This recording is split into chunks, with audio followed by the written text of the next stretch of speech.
Okay, good day, my friends. I'm going to take you through how to write an ID response. You will find the ID response. You'll have to do this on every single quiz and test that we take in this class. So I'm just going to, it's very easy as long as you know something about the term that you're writing on, it should be fine. I'm going to demonstrate today. These are the first two, excuse me, the two terms, I should say, that will be on the Unit 1 test. We have dictatorship, we have representative democracy. I'm just going to use dictatorship. Now, there are three things that you will need to include in a good ID response. Number one, you will need, I'm going to pick dictatorship, of course.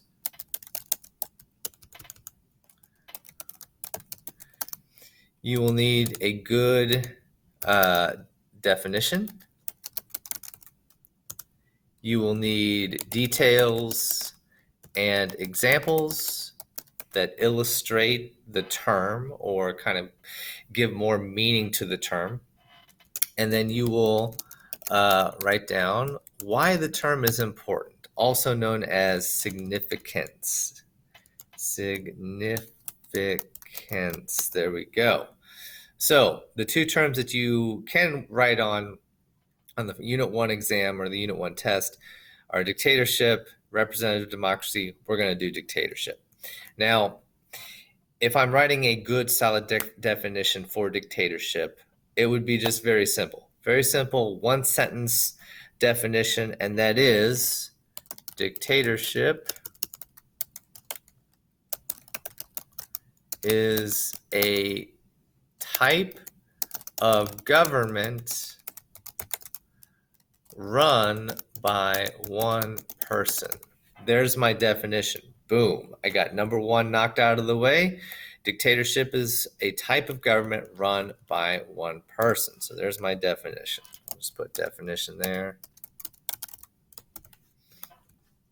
Now the next step is examples and or details. I'll just put details, examples. Now here, what's an example of a dictatorship that we've seen in world history? A few infamous dictators come into my mind that I had in the PowerPoint from lesson one, the lecture this week. Adolf Hitler is one that just kind of pops into my mind. Okay, dictator of Germany from the 30s, 40s. So I'm simply going to talk a little bit about Adolf Hitler as an example of a famous dictator. So I'll put Adolf Hitler is an example of a dictator. And then I'm going to talk a little bit about Hitler.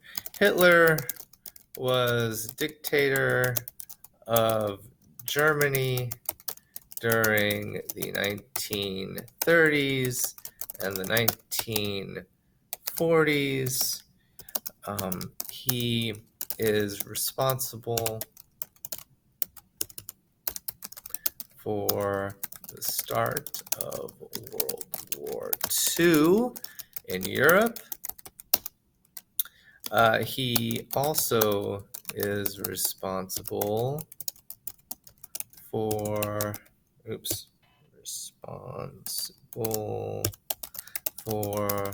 the Holocaust,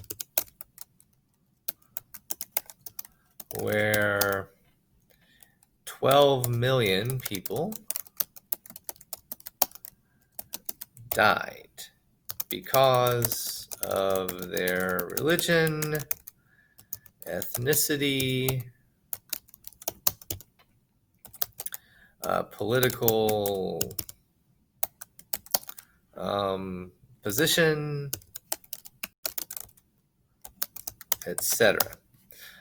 6 million of those people were Jews. So that's a little bit about Adolf Hitler. I could also put something like under Hitler's government, the people had no power. Hitler had all the power. as dictator. So just a few general, like a general description of Adolf Hitler. I could also pick others. I could, other dictators I could write about would be Stalin, Kim Jong-un of North Korea, of course. I could write about Saddam Hussein,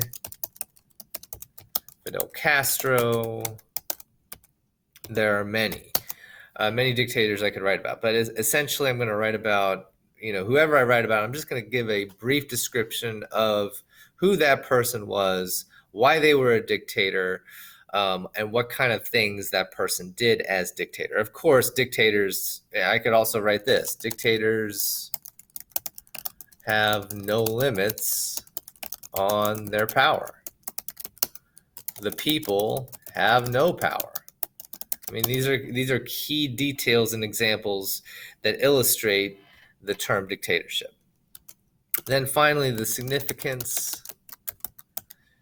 You're going to just simply write why the term dictatorship is important. Why do we learn about dictatorship in government class? Why have we learned about, how has dictatorship affected the world? And I would say this. I would say that's why it is significant, because there have been many dictators in world history that have impacted the world. Have people died because of dictators? Yes, people have died because of dictators.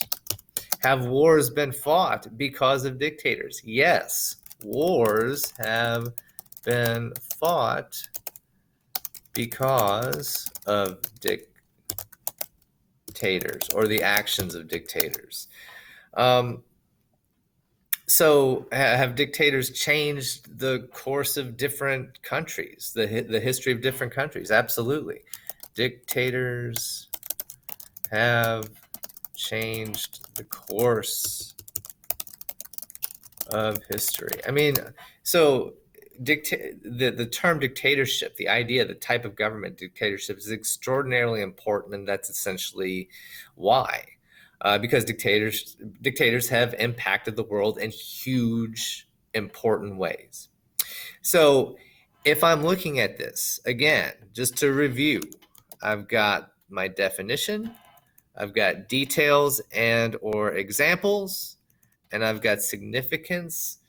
If you choose to write on representative democracy, obviously your answer will be about representative democracy and not dictatorship, but it will include those three key components. So I hope this is helpful. This is what we will be doing in class on the second day that you are actually in class this week. So I hope everybody's having a great day when you're watching this, and sayonara.